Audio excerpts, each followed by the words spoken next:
नमस्ते। नमस्ते नमस्ते। नमस्ते। आपका नाम क्या है? मेरा नाम है आरिशा। आप क्या करते हो? मैं मोबाइल देखती हूँ पूरा दिन। आए और कुछ नहीं करते? नहीं, खाली मोबाइल देखती थी, खा देती हूँ चक्को पे खा देते हो? हाँ। और कभी पढ़ाई की है? नहीं, कभी नहीं। कभी भी नहीं किया? मम्मी पापा देखते नहीं पढ़ाई, खाली मोबाइल देते। अच्छा, मम्मी पापा कुछ नहीं देखते? नहीं। हाँ, वाह वाह वाह। आप जो बोल रहे हो या आपके मैं मम्मी पापा को छोड़ूंगा ये बात।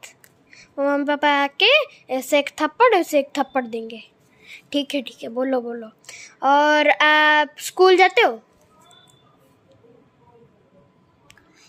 चल कल भी गई।